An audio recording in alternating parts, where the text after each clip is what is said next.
The day I thought couldn't worsen proved me wrong. The entire week at work had been a nightmare, culminating in the company president summoning me to his office to reprimand me for an error that wasn't even mine. Arriving home, I found my sister-in-law's car blocking my driveway, forcing me to park blocks away amid the teenage neighbors' haphazardly parked vehicles. As I stepped inside, I wondered why I bothered at all. My relationship with Suzanne, my wife's sister, had always been strained since the day we met. She seemed to harbor an inexplicable aversion toward me. Worse still, I held little hope for an intimate evening with my wife Janice, as it had been nearly a month since we'd shared any closeness, despite my persistent efforts. In the driveway, I noticed an empty trash bin on the sidewalk and wheeled it around to the side of the house, through the gate, and placed it by the back door. Entering the kitchen, I heard music and chatter from the living room. I grabbed a beer from the refrigerator, took a swig, and headed toward the sound. But a snippet of conversation at the doorway stopped me cold. "My God, we've made love 3 times today," came not from my sister-in-law, but from my own wife. "Ever since Brandon came back last month, I can't get enough of him," Janice confessed. I knew Brandon as her ex-boyfriend, the one who'd left her and moved away. Curiosity piqued. Suzanne asked, "So what are you going to do now?"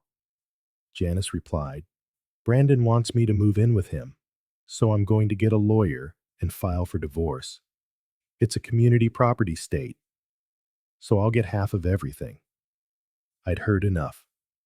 Drained, I slipped out the back door, retraced my steps to the car, and sank into the driver's seat, finally understanding why I'd been denied any intimacy. My wife had been sharing hers with another man, and now she wanted half of our life. The state would likely grant it to her. Janice and I had been married just 3 years. She'd quit her job right after the vows and rarely lifted a finger at home. I hired a housekeeper 3 times a week for cleaning and laundry, and on those days, she'd manage dinner. The rest of the time, I cooked or we ordered takeout. I know what you're thinking, but love had blinded me. She made me happy with good sex, at least until a month ago. My mother died when I was 13, a devastating loss for my father and me. He did his best to raise me, and we grew incredibly close, only for him to be taken by a drunk driver when I was 23, just a year before I met Janice. Inheriting nearly $2.5 million, I wisely invested it with a good broker's advice. Despite Janice's efforts to spend every penny I earned, I still had $100,000 in savings, and I'd never touched the inheritance, which had grown even in tough times. I had enough to live comfortably without dipping into it. My love for Janice led us to skip a prenup, a naive mistake many make, assuming marriage lasts forever. That oversight meant she could potentially take nearly $1.5 million, all for the privilege of her fleeting affections.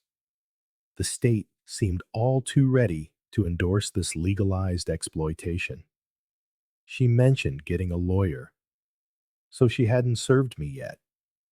I had time to act. Sitting in my car, I watched the rearview mirror until Suzanne's car pulled away.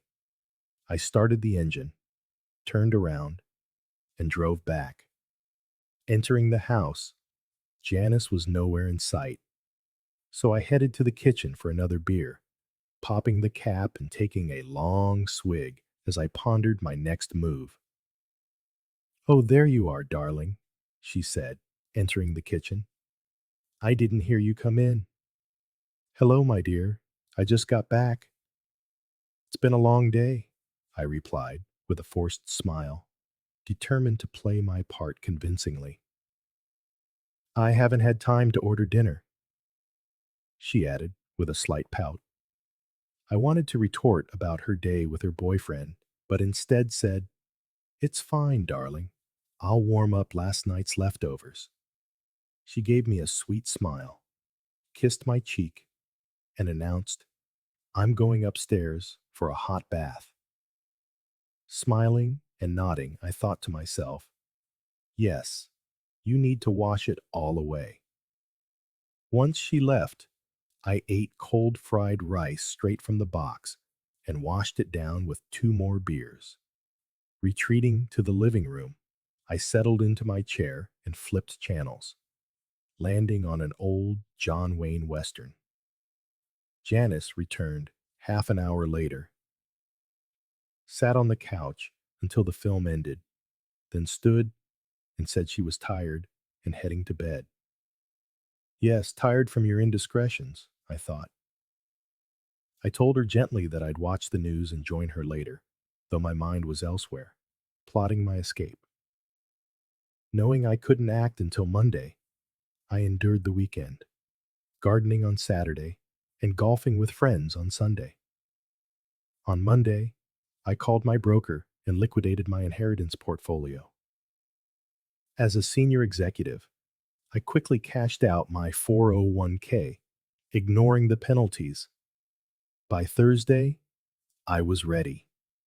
Returning home to my supposedly loving wife, I informed her of an urgent business trip, packing just 2 suitcases. When we moved into this house, I'd stored all my cherished items there, as nothing matched her tastes.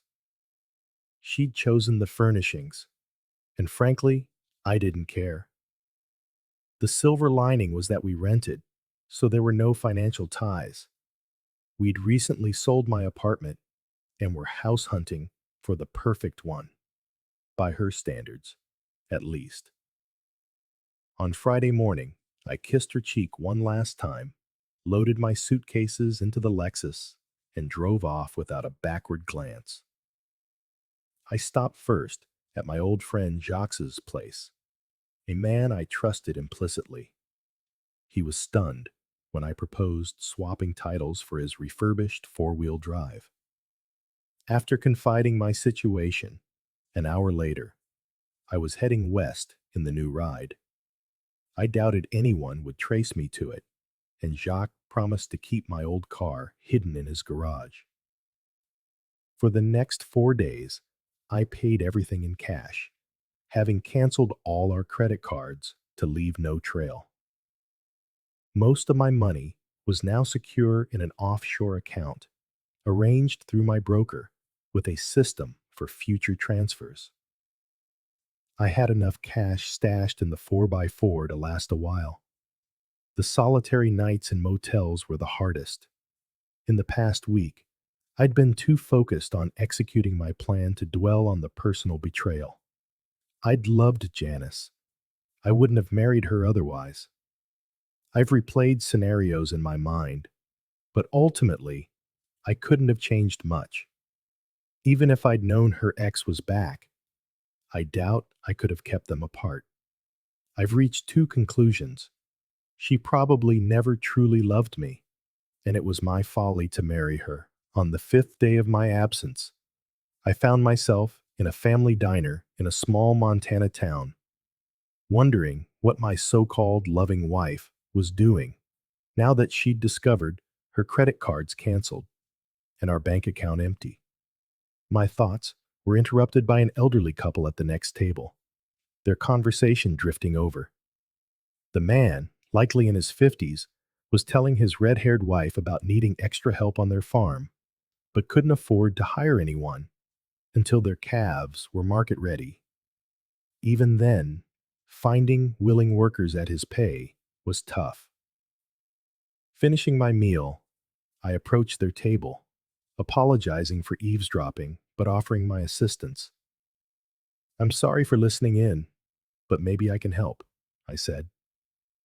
The older man eyed me warily. "I don't see how. If you hurt us, you know I can't pay you." "What if I work for room and board?" I proposed. His eyes narrowed.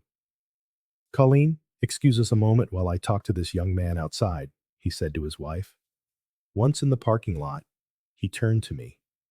He was about my height, 6 feet, with broad shoulders, no excess fat, graying hair, and a weathered face from years outdoors. His dark brown eyes bored into mine. Who are y'all? Are you with that Wilson gang? He asked suspiciously. I raised my hands defensively. Wait, sir, I know nothing about the Wilsons.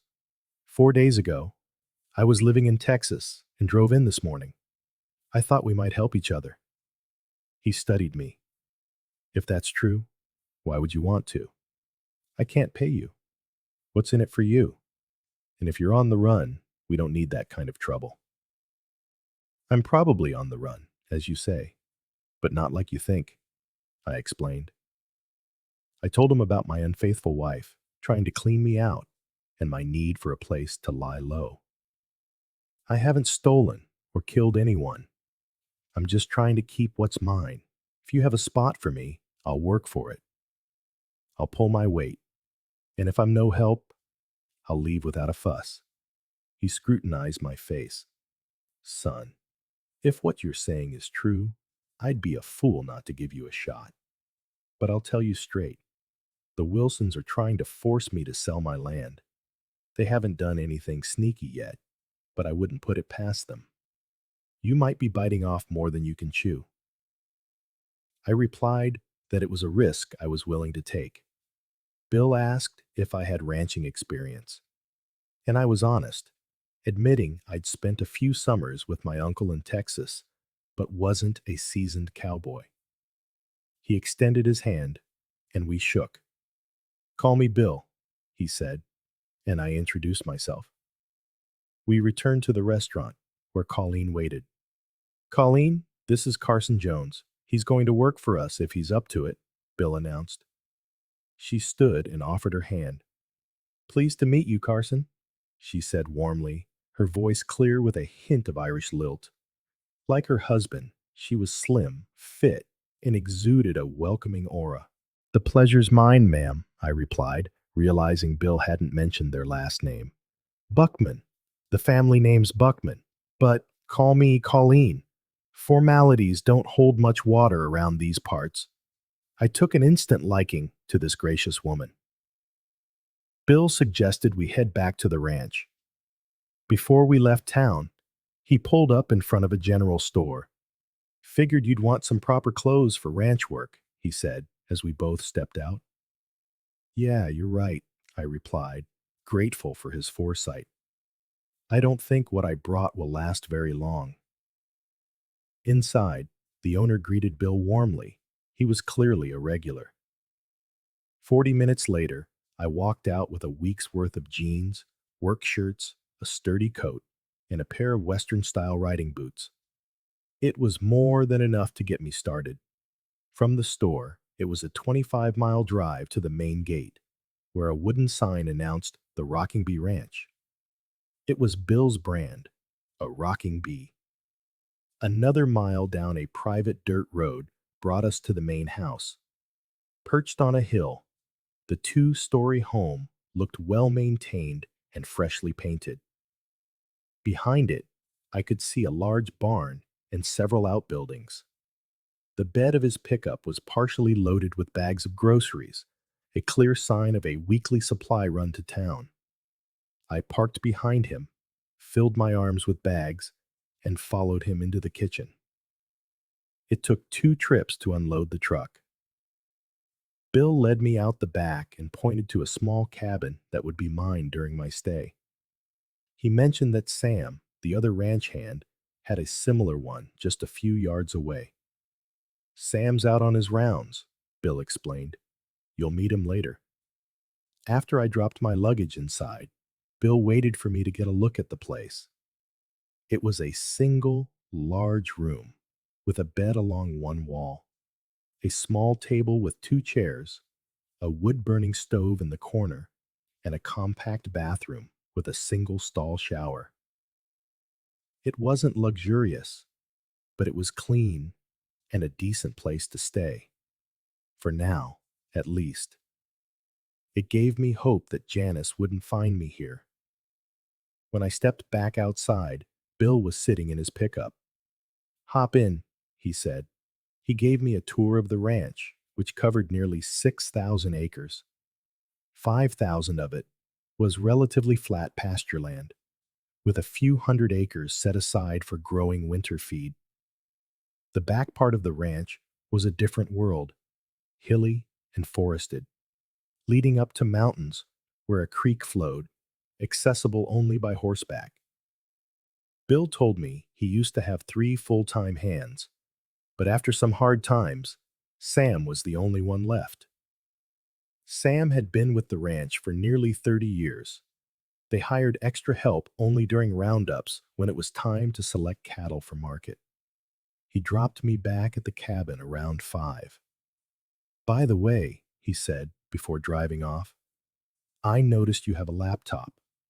I've got a satellite connection with a router, so you should be able to get wireless internet. Dinner's at the main house. We usually eat around 6. It took me less than 30 minutes to unpack, which left me some time to fire up my computer. Just as Bill had said, I found a wireless signal and quickly checked my email. There was a message from Jack. My heart sank as I read it. Janice had reported me missing to the police, and they were investigating my disappearance. It gave me pause. Jack was the only person I'd told about my plans to leave, and even he didn't know where I was going. I had mailed a resignation to my old employer, but I hadn't told anyone there in person. A little before 6, I walked over to the main house and knocked on the kitchen door. Bill called for me to come in. As I entered, I saw his wife, Colleen, preparing the meal while Bill stood off to the side, talking to a man I assumed was Sam. Bill motioned me over. "Sam, this is Carson, the new hand I was telling you about, at least for today," Bill said with a wide grin. "We'll see how he feels tomorrow, after a day's work. Carson, this is Sam." Sam smiled warmly and extended a hand. He was a tall man, at least 6 feet, and like Bill, he looked as if he'd lived a life of hard work. They seemed to be about the same age. I shook his hand, feeling the strength in his grip. "Well, young man, hope you like it here," he said. "I sure could use the help." At 28, I was about half his age, so I suppose I was young to him. "I intend to give it my best," I replied. Just then, Colleen called us to the table. Bill and his wife sat at opposite ends, leaving Sam and me to sit across from each other. On the table was a large platter of pork chops, a big bowl of mashed potatoes, another of fresh green beans, and a plate piled high with what were clearly homemade biscuits. "We don't eat fancy here, Carson," Colleen said, "but there's plenty of it, and it's filling." My mouth was already watering. "It looks and smells amazing," I said. As we ate, I asked Bill if he'd lived here his whole life. "My grandfather started this ranch and passed it down to my father. Now, it's mine and Colleen's. When I was younger, I wasn't so sure she'd be part of it. Had to fight off every other man in 3 counties for her." Bill glanced at his wife, and I could see the depth of his love for her in his eyes. "Now, Bill," Colleen said with a playful smile, "you know you were the only man I ever had eyes for. I just had to make sure you wanted me badly enough." "My wife is responsible for the 3 best days of my life," Bill declared. "The day she agreed to marry me, the day she did marry me, and the day she gave birth to our daughter, Caitlin." I hadn't seen any sign of a daughter, and Colleen must have caught my curious glance. "Our daughter's away at school right now. Caitlin's finishing her doctorate in veterinary science at South Dakota State. She only gets to come home for the holidays, but we're looking forward to her coming home for good with that degree. She should be back in a couple of months. It'll be good to have a vet in the family, Bill added with a smile. Should cut down on some expenses. After dinner, I tried to help clear the table, but Colleen insisted it was her job and shooed me away. Bill mentioned that breakfast was at 5:30, with work starting at 6. As Sam and I were leaving, I noticed a copy of that day's New York Times on the counter, which Bill must have picked up in town. I asked if I could borrow the front page, and he agreed. Once outside, I asked Sam if he would step into my cabin for a moment. Inside, I pulled out my digital camera and showed him how to use it. I asked him to take a close-up photo of me holding the front page of the newspaper. I could see he was curious, but he didn't ask any questions.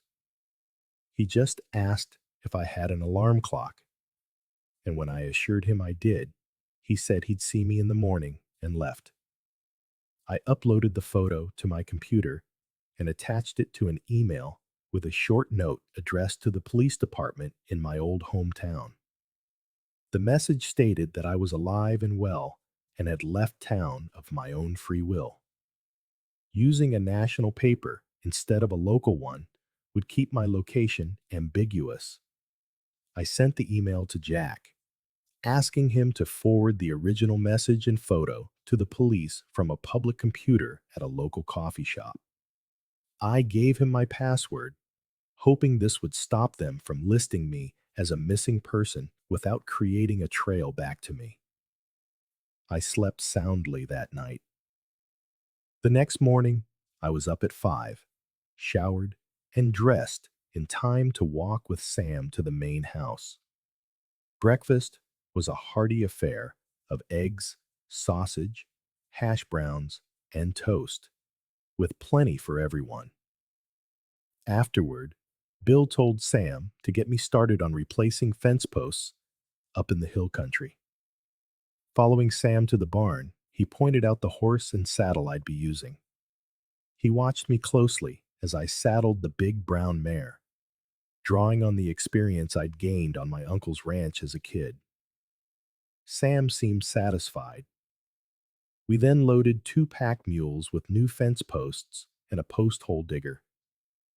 Bill joined us, carrying a Winchester Model 94 in a saddle scabbard, explaining it was mostly for the rare occasion they needed to put down a sick cow. With Sam and me, each leading a mule, we set off, following the creek up into the hills. As we rode, Sam and I fell into conversation. I told him a vague version of how I'd ended up in Montana, trusting he wouldn't press for details. In return, he shared his own story. He'd gotten married right out of high school, only to come home one day and find his wife in bed with another man. In a blind rage, he'd nearly beaten the man to death, earning him a 5-year prison sentence. When he got out, Bill was the only one willing to give him a chance, and he'd spent the last 30 years right here. He spoke of Bill and Colleen with deep respect, calling them the salt of the earth. It was early April, and while the snow had melted in the lower elevations, patches still clung to the higher peaks. Once we reached the tree line, the trail began to climb. Half an hour later, we reached the fence marking the property boundary. Sam explained that not every post needed replacing, just the ones that were rotted through or close to it, which was about 1 in every 3. He stayed with me while I replaced the first 2 to make sure I was doing it right, then told me to work until about 4. That would give me plenty of time to ride back, tend to the horse and mules, and still make it to dinner by 6. Just follow the creek back down so you don't get lost, he advised, before riding off, leaving me alone with my work. There was a quiet peace to being out in that beautiful, rolling wooded country.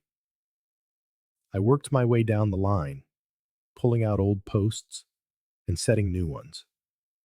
At noon, I took a break and pulled the pork chop sandwiches Colleen had packed for me from my saddlebag.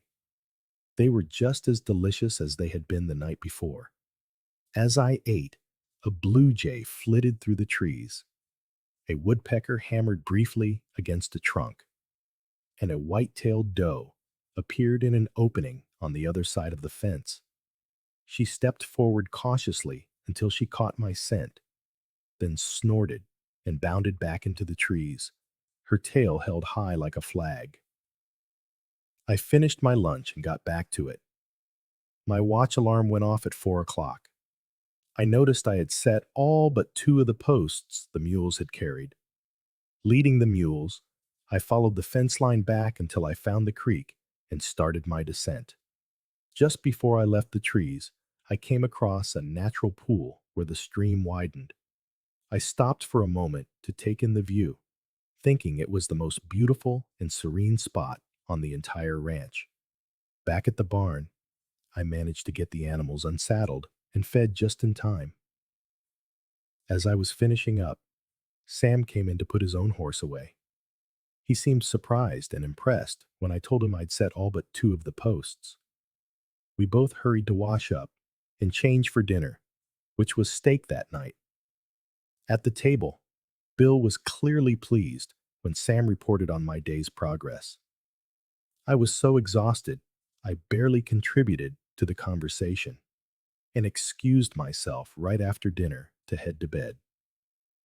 Sleep came quickly and deeply. When I woke up, I ached in places I didn't know I had. My hands were sore from the post hole digger, and my arms, shoulders, and legs throbbed with a dull fire. Despite my regular gym workouts, there was a world of difference between a 2-hour session and a full day of setting fence posts. As I limped into the kitchen and winced while sitting down, Bill and Sam chuckled. Even Colleen couldn't hide a smile. Despite the pain, I was starving and devoured my breakfast. "Ready for another day of fencing?" Bill asked as he stood from the table. I groaned and replied, "Yes, sir," hoping I sounded more optimistic than I felt. "Carson, I think you can take it easy today," Bill said. "I'd like you to ride the rounds with Sam." I nodded in appreciation. The first task was to muck out the stalls and replace the hay. After turning the horses and mules out to pasture and filling their troughs, we climbed into the pickup and began our inspection of the fields. Our primary goal was to ensure no cows were down and no calves were separated from their mothers. Sam's knowledge of the ranch was purely instinctual. He anticipated where the cattle would be and could estimate their numbers with a glance. After 30 years, it was second nature to him. As we neared the far end of the ranch, Sam stopped the truck and scanned the area. Something on one of the hills caught his eye, prompting him to hand me his binoculars and point. After a moment, I located 2 calves, seemingly alone. "Where are their mothers?" I asked. Sam gestured toward the 2 cows near the tree line. "That's them right there. Their calves must have wandered into the trees, gotten lost, and just kept going. We'll have to bring them down. Are we hiking up there?" "No, it's too far. We'll head back and get some horses." The ranch trucks were equipped with 2-way radios, and Sam called Bill to let him know what we'd seen. By the time we got back to the barn, Bill already had 2 horses, saddled and loaded into a trailer. All we had to do was hitch it up and go. Sam drove us to a spot near the tree line, just below where the calves were, and we unloaded the horses to begin our ride up into the hills. Sam's 30 years on the ranch were evident once again, as he navigated the terrain like the back of his hand. Half an hour later, we came up behind the calves and began to slowly herd them back down the slope. I couldn't help but laugh when we cleared the trees and the babies spotted their mothers. They broke into a run, bawling for a meal. The large cows stood patiently, waiting for their young. The whole scene struck me as a world away from the childhood I had known. That evening, dinner was fried chicken, corn on the cob, and mashed potatoes.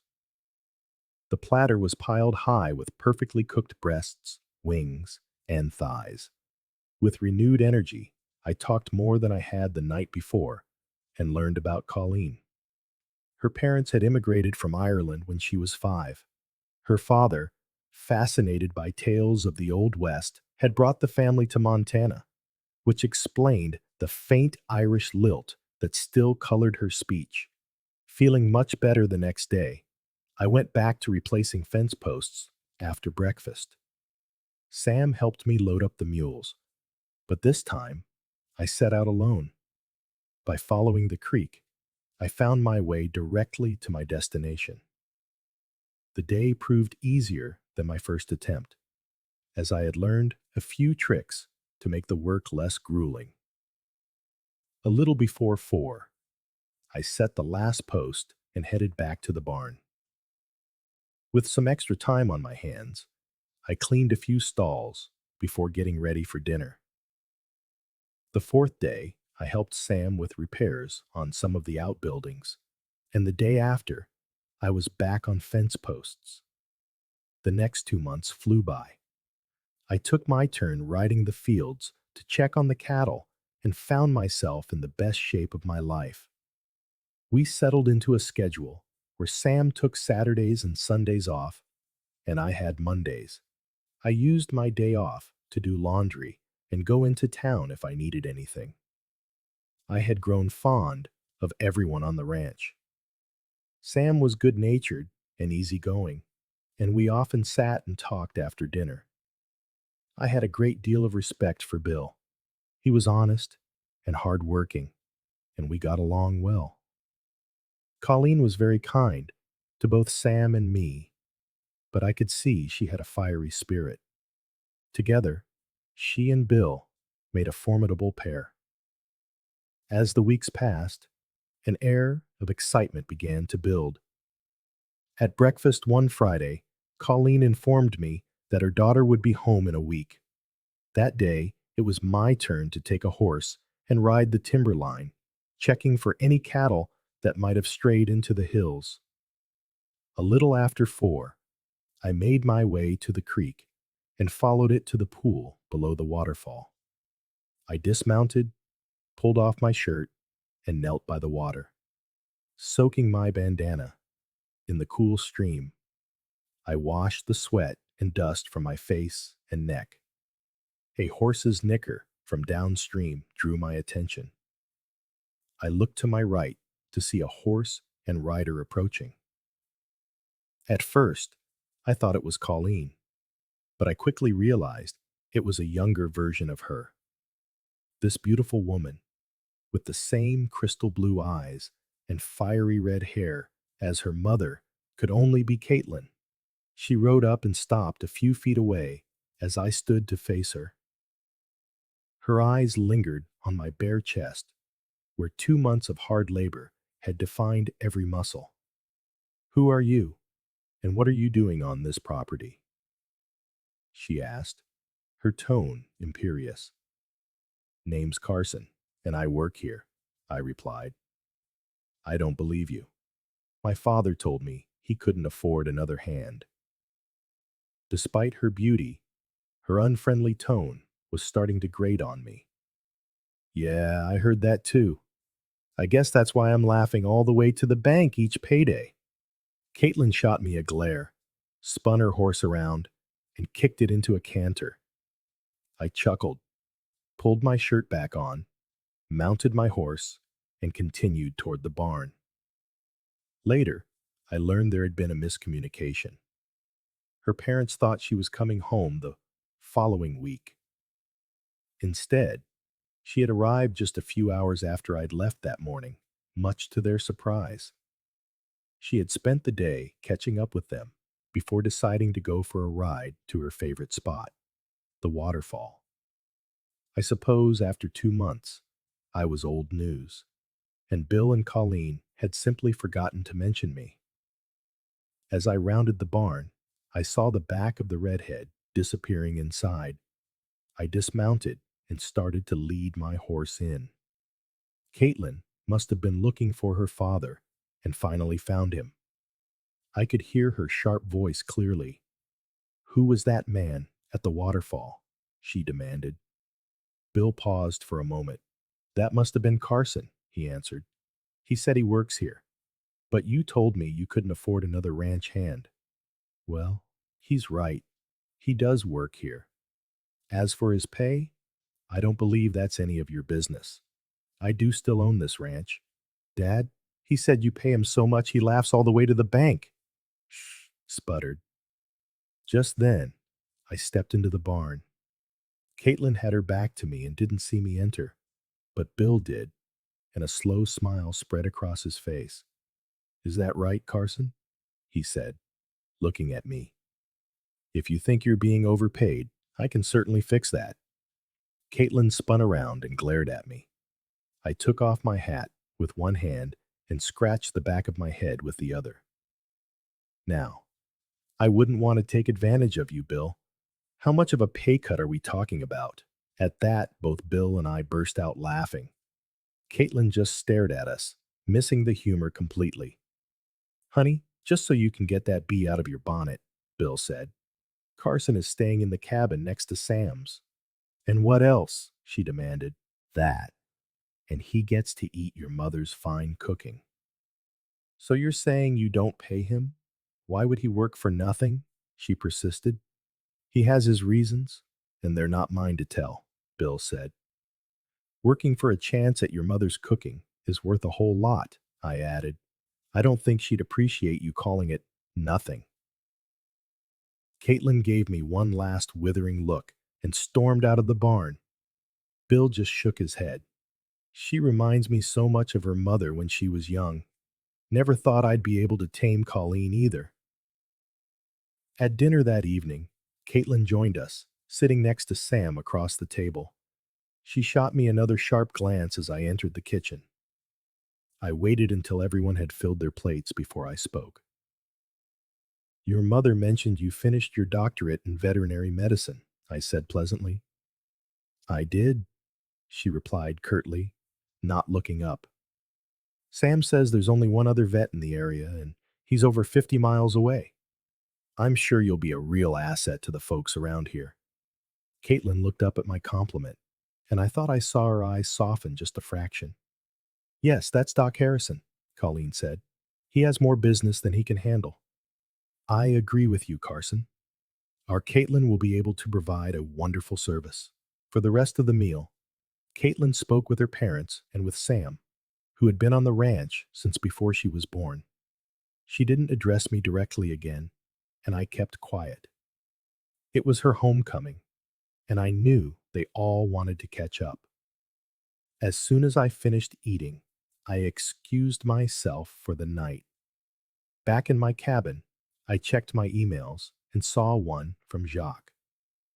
He'd spoken to a friend on the police force who confirmed that I was no longer considered a missing person. The case had been dropped after they received the email and photo I'd sent. As for Janice, Brandon had apparently dumped her the moment he found out I'd vanished with all the money. It didn't look like she'd be getting her hands on any of it. She couldn't afford the rent on our house and was now living in a rundown apartment, working as a waitress. She certainly couldn't afford to hire a lawyer to come after me. I found a bitter irony in it all. She had married me for my money, and her boyfriend had only wanted her for the same thing, my money. I continued replacing fence posts, though now only every 3 or 4 days. I had moved out of the hill country and down to an area where I could drive the pickup right to the work site. It was a lot easier loading the posts into the truck bed than onto the mules. The morning after Caitlin's return, I loaded up the pickup and headed out. Around my usual lunch break, I walked back to the truck and realized I'd forgotten to bring my lunch. Colleen always made sure any of us working away from the main house had something to eat, and I must have forgotten to grab mine. I could have driven back, but I figured missing one meal wouldn't kill me. About half an hour later, I had just set a post and was securing the wire when I heard a vehicle approaching. I looked back to see one of the ranch trucks. It pulled to a stop just as I finished. I turned and was surprised to see Caitlin get out. She was holding a small sack, the kind Colleen packed our lunches in. Mom said you forgot your lunch, she said, holding the bag out to me. I reached out and took it. Thanks, Caitlin. That was very thoughtful of you. I looked inside and saw the usual two sandwiches. I took one out and offered the other to her, but she shook her head. Shrugging, I sat on the tailgate to eat. Caitlin walked over and stood about 5 feet away, just watching me.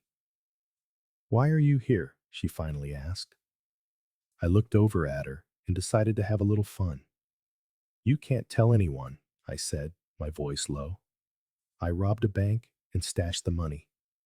I'm just hiding out here until the heat dies down and I can go get it.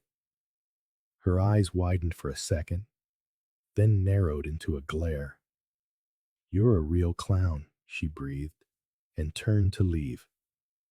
I waited until she was halfway to her truck. Caitlin. She heard me say her name, stopped, and turned back slowly. I married a woman who never loved me. She only wanted what I could give her. I ended up here because I just wanted to get away from everything I knew for a while. Caitlin looked at me again, and I think she decided I was telling the truth this time. She nodded and left without another word.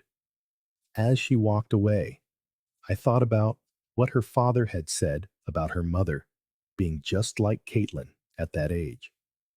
He'd said he'd tamed Colleen, but I suspected the secret was the love they had for each other. I had known Caitlin for less than 24 hours, and I couldn't imagine any man taming the fiery redhead. Dinner that evening was much the same as the night before. Caitlin made conversation with her parents and Sam. I didn't feel particularly slighted. After all, they didn't know me, and we had nothing in common. We were just finishing dinner when a knock came at the door, and Bill went to answer it. He walked back into the kitchen, followed by a man about my age. He was what most women would call tall, dark, and handsome. Caitlin called out a name excitedly, jumped from her seat, and gave the guy a hug. It was obvious they knew each other. They chattered about how long it had been. A few minutes later, there was another knock. Bill went to the door and returned with another man. This one was blonde, but just as handsome. Caitlin greeted him just as warmly. I remembered Bill's words about having to fight off every man in the county to win his wife. Caitlin was certainly her mother's daughter, at least in the looks department. I excused myself from the table and went back to my cabin. Mentally, I wished both men luck, but I envied them. If Caitlin turned out to be the woman her mother was, whoever won her affection would be a lucky man. The next day, I took the pickup and drove the fence line. After circling the pasture, something didn't feel right. It was early enough that I went back to get Sam, and we took a quick tour of the ranch. There were plenty of cattle scattered across the property, but he agreed that something was off. We both felt like we were a few heads short. We decided to saddle up the next day and ride the hilly areas. We discussed it with Bill that night at supper, and he agreed with our plan. It rained that night, which would make tracking more difficult. The next morning, we loaded our horses into a trailer, and Bill drove us to one end of the property. I rode about a third of the way up to the tree line, and Sam rode another third higher. We then worked our way across the ranch through the hills and trees. It took us the better part of the day to reach the other side. Our count was short by 5 head. Bill met us as we came out of the hills. We loaded the horses and headed back. We discussed the situation and decided the only thing we could do was be more vigilant. That night at dinner, Caitlin had another suitor visit. I heard her mother mutter that it was the third one that day. Word had gotten out that she was home, and men were coming out of the woodwork to try and get her attention. For the next 4 days, we spent a lot of time watching the herd. Everything seemed fine, aside from the initial suspected loss. The callers on Caitlin continued to visit. She had been home for a week and hadn't spoken 2 words to me since the day she brought me my lunch. On the 5th day, after the cattle apparently went missing, I told Bill I wanted to ride the property line through the hills. We had already ridden all the fence lines along the pastures and had seen no evidence that the missing cattle had gone through. Sam dropped me off on the west side of the ranch. This was where Bill's ranch adjoined the Wilson ranch. About halfway to the southwest corner, I spotted 3 fresh horse tracks. They crossed from the Wilson side of the fence to Bill's side. The curious thing was that the fence wire was still in place. I dismounted and checked the fence posts. I saw that the staples had been loosened on 5 posts and were barely holding the wire. By pulling the staples and dropping the wire, it was possible to cross. By putting the wire and staples back, it looked normal. I mounted up and followed the tracks. When I got near the creek, I saw 3 horses tied to a tree a little above the waterfall. I was still about 30 yards away, so I quickly dismounted, tied my horse to a tree, and pulled the rifle from its scabbard. I moved quietly through the trees, my eyes scanning ahead. When I reached the horses, I saw boot prints heading downstream. I crept to the edge of the waterfall, looked over, and my breath caught. Caitlin was lying in the pool below. She was as naked as the day she was born. I was mesmerized by the sight. She was floating in the water, her naked body clearly visible in the clear water. Damn. She had an unbelievably perfect figure. She rolled onto her back, her buoyant curves breaking the surface. A movement in the trees to her right snapped me back to reality. I quickly scanned the area and saw 1 guy to the right and 2 more near the pool on the left. I raised my rifle and fired. The bullet hit between the feet of the guy on the right. I squeezed the trigger again, and dirt exploded between the 2 guys on the left. Caitlin let out a blood-curdling scream that echoed through the trees. I stood up so everyone could see me. "Get on your bellies now! I won't miss the next one," I yelled. Caitlin didn't move. She hadn't seen the 3 men. She only saw me standing above her, rifle in hand. "Are you crazy, Carson?" she screamed. She was trying to cover her naked body. One of the men on the left flinched as if to run. Bark exploded from the tree right next to his face as I squeezed the trigger again. That convinced him, and he dropped to his stomach. Caitlin looked toward where I'd shot and saw the 2 men. She screamed again. "I said on your bellies. 3, 2. Before I could say 1, the other 2 hit the dirt. "Now, faces in the dirt and hands behind your heads." They did as they were told. "Now get out, Caitlin, and get dressed." "But Carson," she started to protest. "Damn it, Caitlin, do as I say. Get dressed and get out of here," I growled. Caitlin was clearly scared, and I could see her trembling from where I stood. But she did as I ordered. and got out of the pool. She rose from the water like Venus emerging from the sea. Even with her back to me, I couldn't take my eyes off her. The sight of her alabaster skin and the most perfectly rounded backside I have ever seen was forever burned into my mind. She only pulled on her jeans and shirt before scrambling onto her horse. With a kick, she was gone into the trees. Once she was gone, I ordered the men, one at a time, to come up to the ledge and lie down. It wasn't until all three were lying in front of me that I breathed a sigh of relief. I decided it was time to bluff. So, what am I going to do with you three? I paused. I suppose I could just shoot you in the legs and watch you bleed out. The three men started begging for their lives. I caught a distinct odor.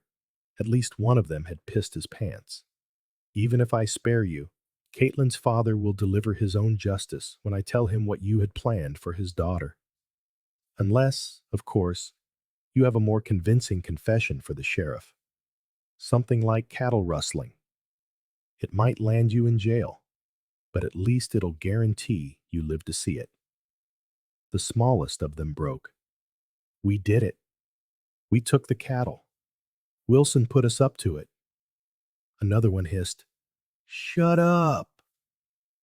"I ain't dying over no cows," the small one retorted. Anticipating Caitlin's swift return and her father's inevitable investigation, I chose to bide my time. Sure enough, 45 minutes later, Bill and Sam came galloping up. I waved them down, and they rode over to join me at the top of the rise. "What's going on?" Bill asked, looking down at the three prone figures. "Seems some of Wilson's men paid us an unwelcome visit. I tracked them from the fence line. Caitlin was swimming, and these three were trying to sneak up on her." I gestured toward the captives. I walked over and pressed the barrel of my rifle into the smallest one's neck. "I believe this one has something to confess." I prodded him again. He whimpered, "We did it. We took some of your cattle, but Wilson made us." Bill tipped his hat back and grinned at me. "You know, when my granddaddy ran this ranch, they used to hang horse thieves and cattle rustlers. Justice seemed a lot simpler back then. Shame we have to be civilized these days." While Sam stood guard, Bill and I decided to march the cattle thieves back. With rifles ready, we walked them down, Sam leading their tied-together horses behind us.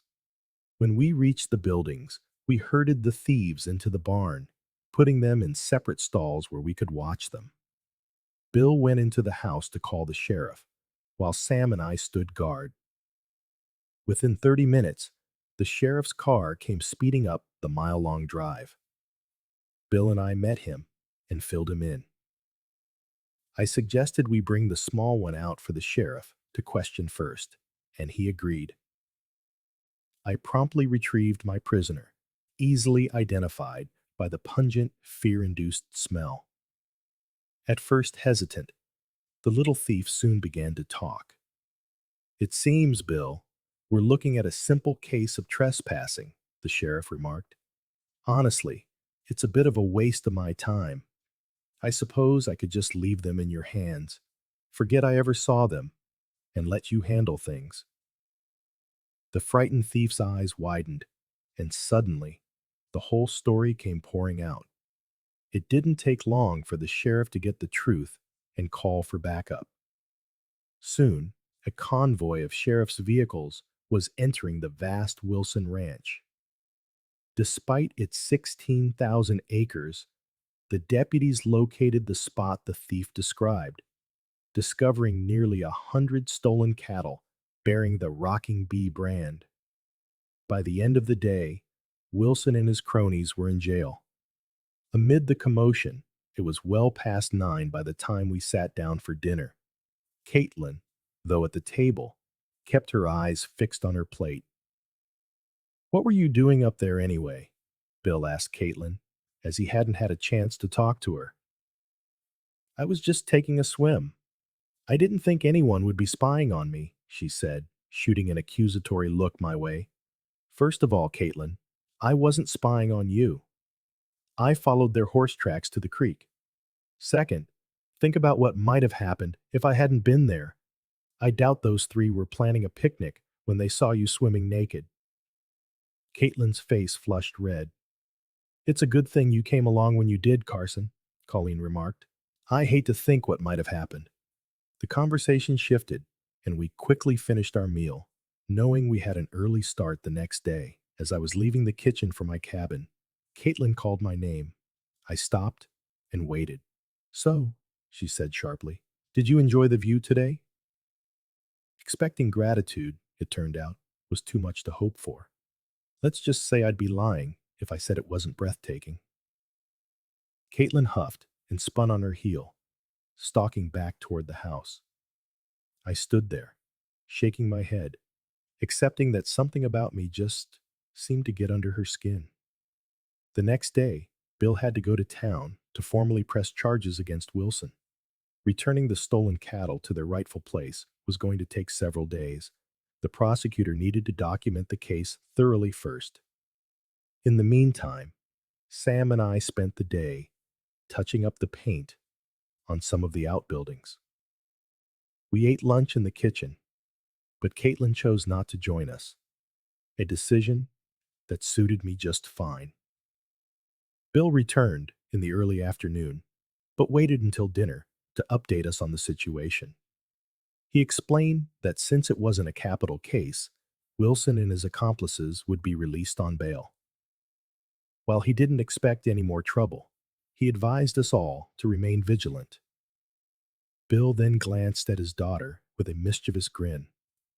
If you're planning on any more late-night swims, you might want to take Carson with you. You know, for protection, he said, chuckling. Caitlin's face flared crimson. She stammered something incoherent, her chair scraping loudly against the floor as she shot to her feet and fled the room. Bill and Sam erupted in laughter, and even Colleen couldn't suppress a giggle. I laughed right along with them.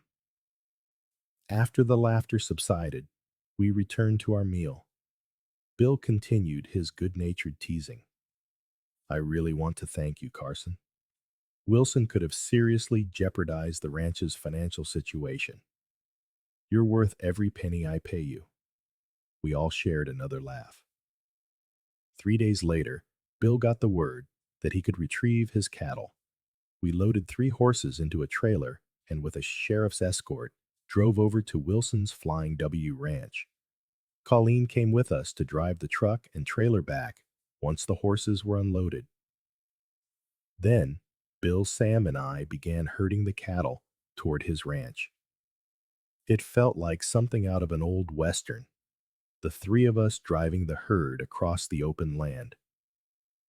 As we neared the rocking bee, I rode ahead and loosened a section of the fence, creating a wide enough gap for the cattle to pass through.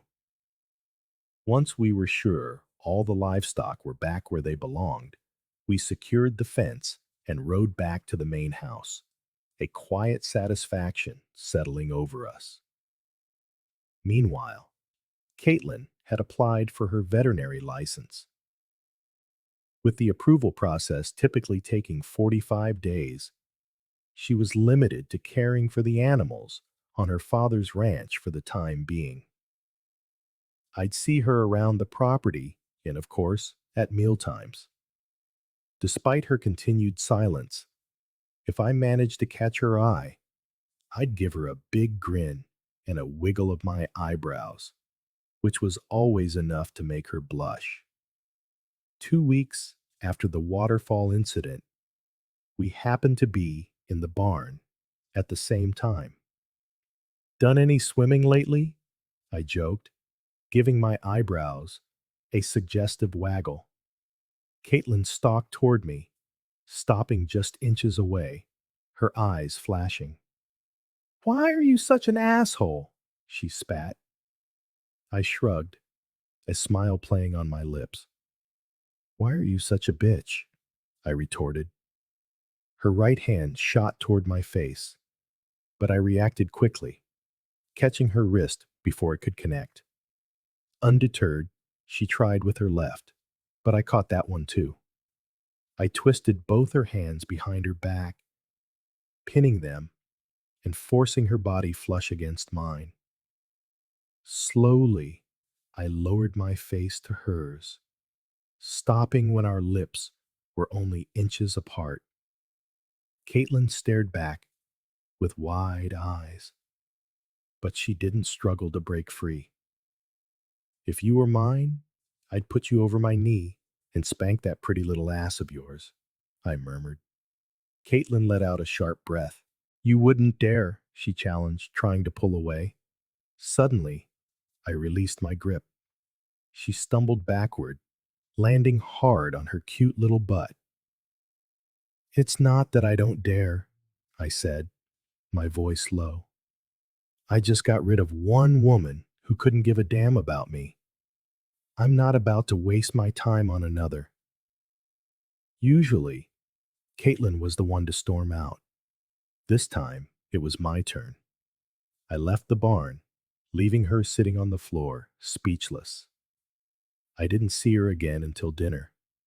Predictably, she didn't speak to me, but I couldn't decipher the look she shot across the table. Not that I ever claimed to understand women. My marriage to Janice had proven that. The next day, I was in the barn mucking out stalls when Bill walked in. Knowing Sunday was his day off, I figured he wanted to talk.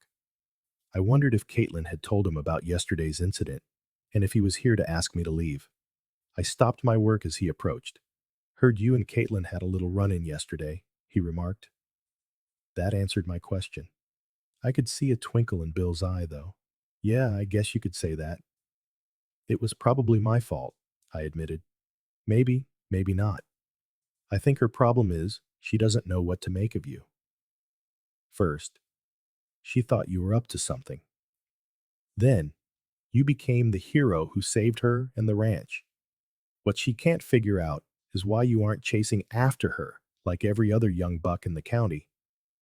Like her mother at her age, Caitlin's used to having boys wrapped around her little finger. She's had a few boyfriends, but none of them ever lasted. I don't think she ever really respected them. I just hope you don't let her run you off. As far as I'm concerned, you're welcome here for as long as you want to stay. Thanks, Bill. That means a lot. I paused. As for Caitlin, I'll stop teasing her. We can just live and let live. Bill left the barn, and I went back to my work, the rest of the day free to mull over his words. If Caitlin wanted to understand me, acting civilly and having a conversation would be more effective than her current approach. As for chasing her like the others, that just wasn't going to happen. Caitlin didn't join us for dinner that night, a subject no one brought up, and I didn't ask. The next morning, I followed my routine, up at 5 as usual, even on my day off. After breakfast, once Sam and Bill had left for work, I gathered my laundry. Bill had invested in a large commercial washer and dryer, which meant I could get all my clothes done in a single load. The laundry room was adjacent to the kitchen, so while the machine ran, I sat at the kitchen table, sipping coffee and chatting with Colleen. Caitlin came in, which was unusual for breakfast, as she typically preferred to eat later. Colleen asked what my plans were for the day. I was thinking of heading into town. Need me to pick anything up for you? I asked her. If you don't mind, there are a couple of things you could grab for me, Colleen replied. Not a problem at all, I assured her. Could I ride into town with you? I heard Caitlin interject. I looked up, surprised. I was planning to go to the general store for a few things, and it seems like a waste of gas for both of us to drive separately, she explained, justifying her request. Sure, I'd be happy to give you a lift, I replied, still taken aback. After the other day, I hadn't expected her to speak to me, let alone want to ride anywhere with me. I'll be leaving in about an hour and a half once my laundry is done and put away. Okay, I'll be ready, Caitlin said. She fixed herself something to eat and sat at the table, remaining silent while Colleen and I continued our conversation. When I stepped out of my cabin, Caitlin emerged from the back door, looking stunning in a turquoise sundress that matched her eyes. The spaghetti straps revealed smooth, freckle-free skin on her arms and shoulders. She glided toward me, her crystal blue eyes fixed on mine. It was obvious she wanted me to notice her. I opened the passenger door for her and watched as she slid into the seat. We set off, and for the first half of the drive, she sat quietly, watching the scenery. I thought you were going to kiss me yesterday, she said suddenly. I glanced at her, but she was looking out the side window, and I couldn't see her face. Well, I began, choosing my words carefully. While the thought isn't exactly unpleasant, I have a personal rule about forcing myself on a woman who isn't interested. Out of the corner of my eye, I saw her head turn. I could feel her staring at me. She remained silent, but I noticed her occasionally glancing in my direction for the rest of the drive. We pulled up to the general store and went inside. I needed a few new pairs of jeans and shirts, while Caitlin had a list of things her mother wanted. An hour later, we had everything loaded up. I still had to stop at the hardware store for a couple of things for Bill, but it was lunchtime, and I was hungry. I suggested we stop for a bite to eat, and Caitlin agreed. We ended up at the same diner where I had first met Bill and Colleen. We took a table across from each other and ordered our food. As we sat in silence, I started to think I should have just gone straight to the hardware store and headed back to the ranch. Just then, the door opened and three men walked in. I recognized two of them as the guys who had been bothering Caitlin. They made a beeline for our table. Two of them took the seats on either side of her, while the third stood behind me. They ignored me completely and started talking to Caitlin. I stood up and gestured for the third man to take my seat. I caught Caitlin's eye as I moved to the next table over. When the waitress brought our food, I waved her over and asked her to put my meal in front of me. I ate quickly, paying no attention to the conversation at Caitlin's table. I tossed a few bills on the table to cover both our meals and stood up. Caitlin had barely touched her food. I'm going to head to the hardware store. I can swing back by here later to see if you're ready to go, I said, cutting into their conversation. Caitlin pushed her plate away and stood. No, I'm coming with you. It was nice seeing you guys, but we have to go, she said. The men at the table tried to protest, one even offering to drive her home.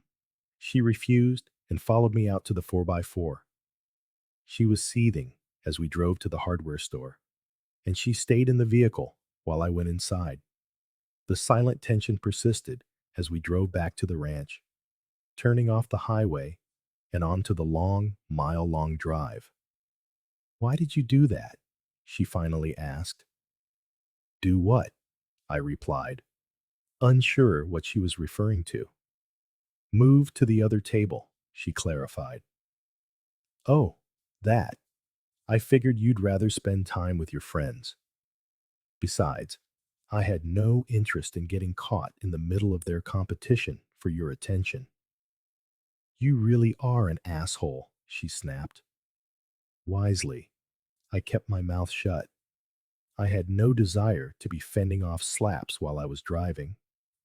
Pulling up in front of the main house, Caitlin immediately grabbed what she could carry as soon as I opened the back of the SUV. I took the remaining bags and followed her retreating figure into the house. When I walked through the back door, she dumped everything on the kitchen table without a word to her mother, then strode out of the room. Colleen gave me a questioning look. I just shrugged and said, I guess I'm an asshole. Colleen chuckled and came over, placing a hand on my arm. I've never seen anyone have the effect on Caitlin that you seem to have, she said in a low voice. I think I was born to piss her off, I replied. I'm not so sure about that, she said, leaving me to wonder what she meant. I went back to my cabin and put away my new clothes. Deciding not to stay cooped up, I went to the barn and saddled a horse. I rode up to the top of the waterfall. It was a beautiful day, so I tied the horse to a tree and sat on the edge of the falls, looking down into the clear pool below. I sat there for half an hour, maybe longer, when Caitlin rode up below me. She dismounted, and not wanting to be accused of spying in case she decided to go for another naked swim, I picked up a small rock and tossed it, making a splash in the water. Caitlin looked around, searching for the source of the sound, and spotted me. Anticipating she would leave, I was surprised when she instead swung her horse around and rode up to where I was sitting. She tied her horse next to mine and walked over to me. I rose cautiously, stepping back from the edge, just in case she harbored any thoughts of pushing me. You're a bastard, she said, halting mere inches away. And you're still a bitch, I retorted. This time, I didn't wait for her slap. I seized her by the waist and pulled her into a fierce kiss. Releasing her swiftly, I turned toward my horse, but her hand gripped my arm, spinning me back. I was stunned as she slid her hand behind my neck and kissed me again, our tongues eagerly entwining. We broke apart, both breathless, and Caitlin gazed at me with glazed eyes. We dove into another passionate embrace, our desire escalating as clothes fell away. She yanked me toward her, and I lay atop her. Our union was wild, primal, like beasts in the wild. Minutes later, she cried out in ecstasy, and I followed with a roar, filling her completely. Not wanting to dominate, I rolled aside and drew her gently into my arms. We lay there, panting, our bodies glistening with sweat, breaths gradually steadying as we lingered in each other's embrace. Shall we swim? Caitlin whispered. I nodded, and we gathered our clothes, still bare, leading our horses to the pool. I admired her as she led the way into the cool water. We waded in, up to our chests, and she slipped into my arms, her legs wrapping effortlessly around my waist as our lips met in fresh passion. My desire surged, and I pressed against her. She shifted until I found what I sought, and once more we merged. This time, our movements were unhurried, the water unable to wash away her natural essence. Our lips remained locked as I entered her, and together we reached climax. I held her close as she trembled in my arms, the water's buoyancy keeping my legs from giving way. Caitlin rested her head on my shoulder, and I cradled her until the chill drove us out. Silently, we dressed, mounted our horses, and rode back. After stabling them, Caitlin approached, wrapping her arms around my neck for another kiss. Without a word, she turned and headed to the main house. Dazed, I returned to my cabin and stepped into the shower, warm water cascading over me as I reflected on the day's events. One truth became clear. I harbored far deeper feelings for this captivating woman than I'd admitted. I barely had time to dress for dinner. Entering the kitchen, I found Bill, Colleen, and Sam already there, but Caitlin was absent. As we sat, she entered and chose the seat beside mine instead of her usual spot next to Sandy.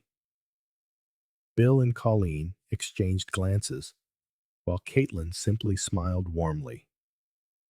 Throughout the meal, she chatted animatedly, and despite her parents' curiosity about her high spirits, they refrained from prying.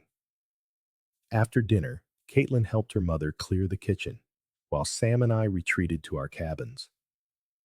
As I settled into bed, a soft knock came at my door. In just my underwear, I opened it, and Caitlin slipped inside, melting into my arms. We kissed tenderly, and she guided me to the bed, shedding her clothes before joining me. Once more, we made love and drifted off in each other's arms. The abrupt alarm at 5 a.m. jolted me awake. Caitlin, nestled against me, let out a soft groan.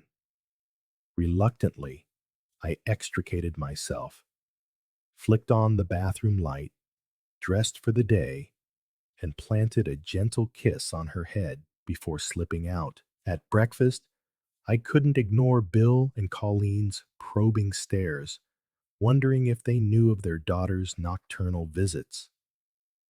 After the meal, I loaded the truck for another day of fence post repairs.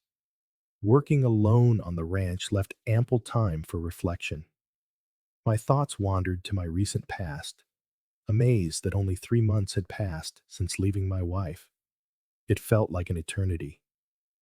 I pondered the significance of Bill, Colleen, and Sam in my life, then shifted to Caitlin and our shared moments the previous day.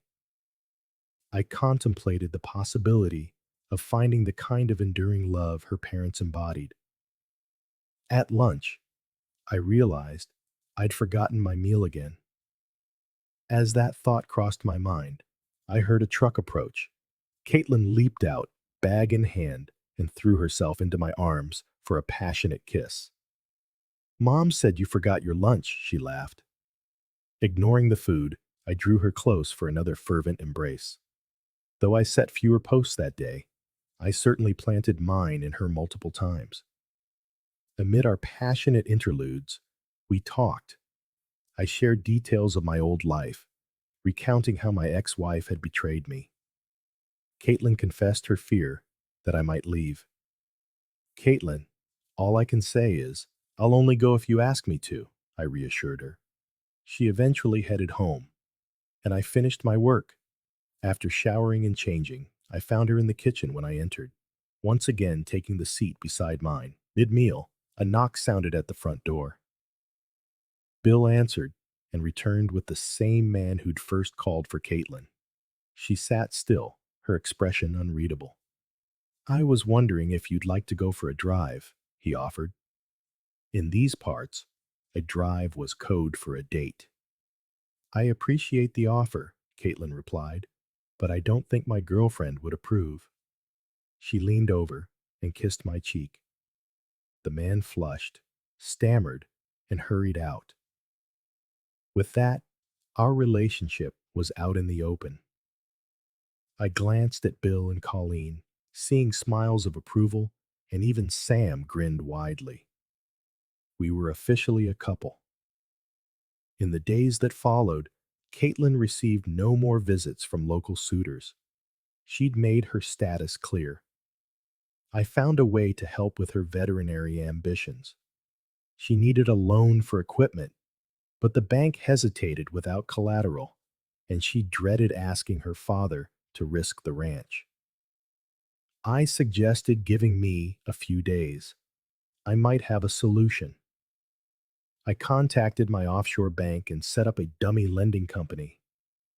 Caitlin submitted her application on my computer, routed to my email. After a short wait, I informed her the loan was approved, with funds transferred to her account.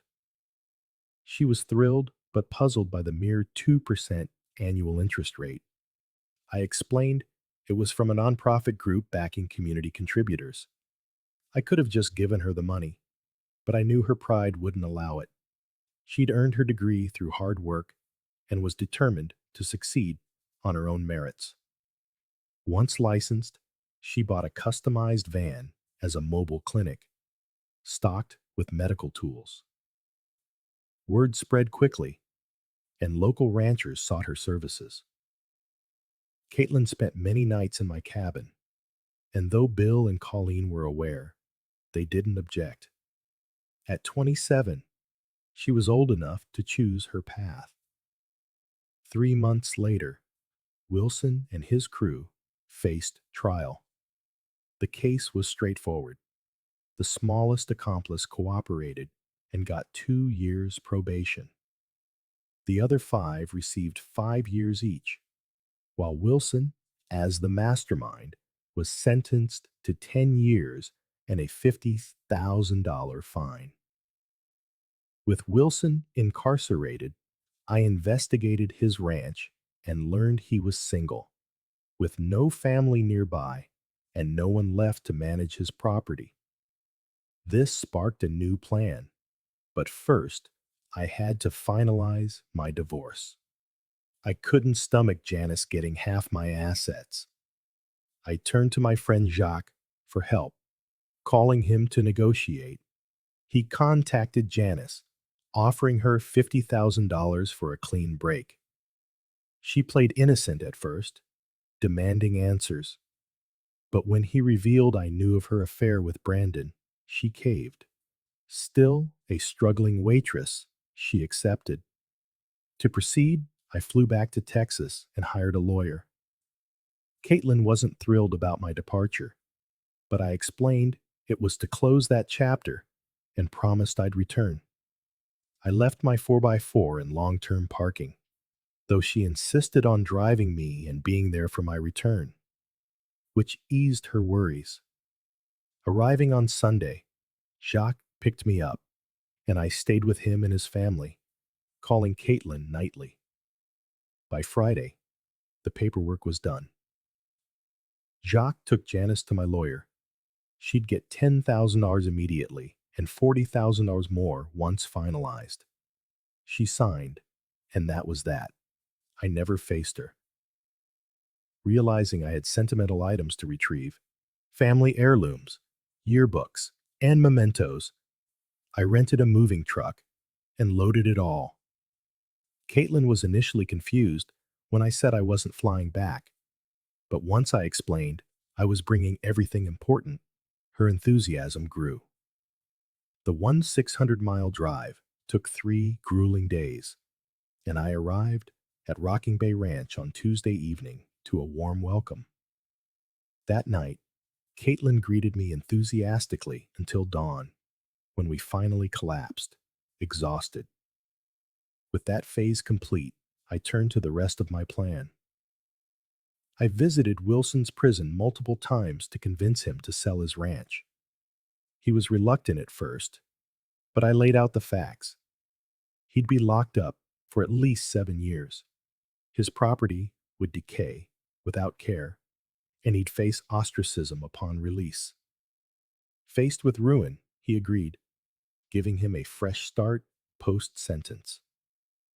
Next, I secured financing by repatriating my funds, confident Janice wouldn't jeopardize her payout. I negotiated $5 million for the ranch, below market value, making the loan straightforward. I made a down payment of $500,000 and financed the remainder, a process that took a full month to complete. I kept my dealings secret from everyone, save for Caitlin and Bill. To them, I simply explained that I had some personal business related to my assets that required my attention. Though it only took 1 or 2 days a week, I established a corporation and registered the land under its name. As summer faded into autumn, I hired a crew to harvest the hay on the property. I also employed 4 hands to live on site and manage the ranch in the interim, appointing the most experienced man as the temporary foreman. I made it clear that, for a time, I would be an absentee owner, despite my proximity. I assured him he could always reach me by phone and that I planned to visit the ranch frequently. The final piece of my plan was to renovate the main house, a two-story, five-bedroom structure in desperate need of modernization. Despite Caitlin's frustration with my secrecy, our relationship continued to flourish. My love for her grew with each passing day, and I could feel she felt the same for me. Meanwhile, her veterinary practice was thriving, keeping her on the road often, but she remained fulfilled and happy. It reached a point where I knew I had to tell Caitlin what I was doing. After I returned from checking on the remodel one evening, she cornered me. "What's going on, Carson? Are you seeing someone else?" she asked, her voice tight with worry. "God, no. I swear, there's no one else. I just have some things I need to take care of. Please, just trust me. I promise I'll tell you everything soon. I love you, Caitlin. I'm asking you to trust me, to trust us." Caitlin searched my face, looking for the truth, and her eyes softened. "Okay, Carson, I trust you, but you'd better tell me what's happening, and soon." I pulled her into my arms and kissed her with all the love I held in my heart. By the time spring arrived and calving season began, the renovation of the main house was complete. It was time to set the final part of my plan in motion. One afternoon, when Caitlin and I were alone, I suggested we go for a drive. "Honey," I began, my tone deliberately serious, "I think it's time for me to move on from the Rocking Bay Ranch." Instantly, her eyes filled with tears. "But Carson, you promised you wouldn't leave," she said, her chin trembling. I had timed our drive to bring us to the entrance of the old Flying W Ranch, which no longer had a sign above the gate.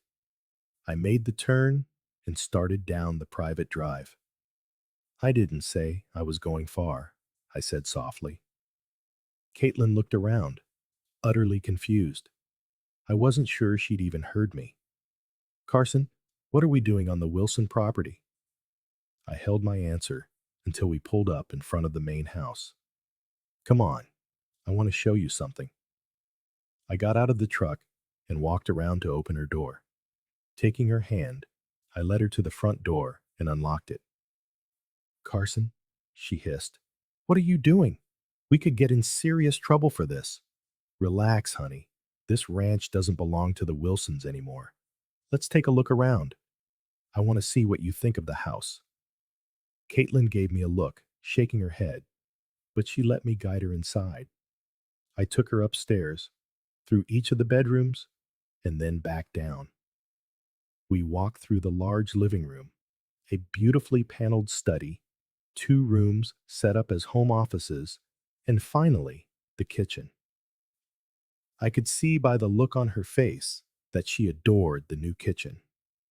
Only one room was furnished, the one I planned to use as my office. The rest of the house was waiting for her to decide how to fill it. "So, what do you think of the house?" I asked.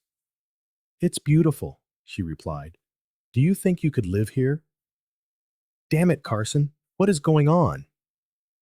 I could see she was past confused and heading toward angry. I dropped to one knee and reached into my jacket pocket. "Caitlin, Wilson doesn't own this ranch anymore. I do. So when I ask if you could live here, I'm asking if you could live here as my wife." "You own it?" she asked, her eyes wide. I nodded. "I do." I pulled the engagement ring from my pocket and held it up. "Caitlin, I love you with all my heart. Will you be my wife?" Her face crumpled and tears streamed from her eyes. For a heart-stopping moment, I thought I'd made a terrible mistake, until she threw herself at me, knocking me onto my back and covering my face with kisses. "Yes, Carson. Yes, I'll marry you," she cried. Our next kiss was filled with a fiery passion. Afterward, Caitlin held out her finger, and I slid the ring into place. She looked around the house with new eyes, running from room to room, taking everything in. I waited patiently until she came running back into my arms. The house is gorgeous. I love it, she said, her voice giddy with excitement. I led her across the room to a pair of doors that opened into a hallway. There are two offices, one for you to run your business and one for me. That earned me another long, deep kiss. I led her into my office and pulled out a large sheet of paper. It was a drawing of a ranch gate, and arched over the top were the words Double C Ranch. Caitlin studied it, her brow furrowed. What's the double C? She asked. It stands for the Carson and Caitlin Ranch.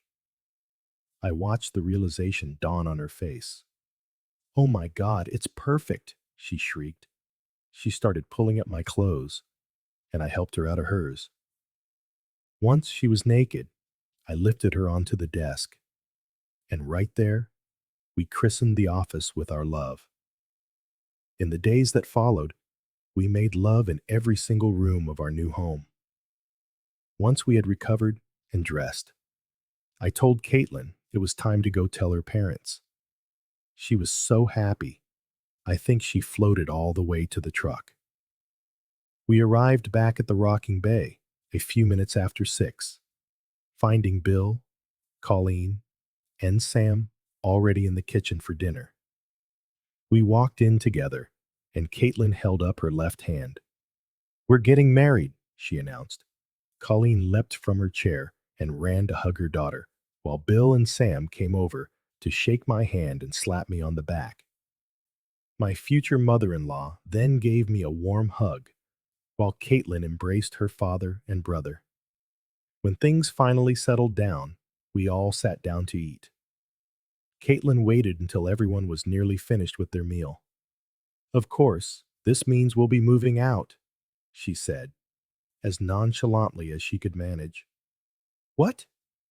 Bill, Colleen, and Sam exclaimed in unison. Cue me, sweetheart, Caitlin murmured. I nodded. Bill, you know how Wilson was always talking about combining his ranch with yours? Bill's face darkened. There's no way in hell the Flying Gew is getting its hands on my ranch, he roared. I started to laugh. Bill, calm down. It's not the Flying W anymore. It's the Double C Ranch, and the new owners are sitting right here at your table. What in the world are you talking about? He demanded, now completely bewildered. I bought out Wilson. The ranch belongs to Caitlin and me now, I explained. Double C, Carson and Caitlin, Colleen said, putting it together instantly. Bill, I continued, I was thinking, what if we combined the two ranches and you ran the whole operation? We'd split the profits 50-50. But the double C, is twice the size of my spread. It brings in a lot more, he argued. Bill, you've been doing this your whole life. I need your help. I want us to be equal partners. You'll be in charge of operations. What you say goes. Besides, it's Caitlin's ranch, too. This keeps it all in the family, I explained. Bill sat back and looked at Colleen. She gave him a slow nod. He reached his hand across the table to me, and we shook on it. Damn it, Carson. This is going to take some getting used to, but you've got a deal. That means we'll have more staff to oversee, Bill said, already thinking ahead, and Sam will be the head foreman. Then he groaned, and now I've got to tear out all those fence posts I worked so hard to put in on this side of the property. Everyone at the table burst out laughing. That night, dinner was a loud, joyous celebration. Caitlin spent the night in my cabin and thoroughly wore me out. We were late for breakfast the next morning, but everyone was still in the kitchen, waiting for us to finish eating so we could all drive over to the Double C and let Caitlin give them the grand tour. Everyone was impressed, and I saw Colleen eyeing the remodeled kitchen with a touch of envy. It took a month for Caitlin and her mother to furnish the house. We were finally ready to move in on our wedding night. We were married on the double C. Bill and his family were respected and well liked, and ranchers and their families from miles around came to celebrate with us. As Caitlin's husband, Bill's son in law, and the new owner of the Double C Ranch, I was welcomed into their community. Late that night, we finally fell into our bed, and there we stayed, making love through the night and for a good part of the next day. We might still be there, but on the third day of our marriage, I swept my wife away to Fiji for a tropical honeymoon. Our first roundup of the year went smoothly, and we sent a lot of cattle to market, turning a handsome profit. A large chunk of it went to pay down the loan, but between the ranch and Caitlin's thriving business, we were living comfortably. We even built a nice house for Sam, who now has a steady girlfriend his own age from town. We might be planning another wedding soon. Another year has passed, and my beautiful wife has just given me the most fantastic news. She's pregnant. We're going to have a baby. We're on our way now to tell the grandparents to be. Just one last thing before I go. I know some people might say I should have learned my lesson the first time around and made Caitlin sign a prenuptial agreement. If you're one of them, then you just don't know my Caitlin. She is nothing like Janice. She's her mother's daughter, a hard worker who pours her heart into our home. She shares her love with me, and only me, every single day. I see that love every time I look into her Irish blue eyes.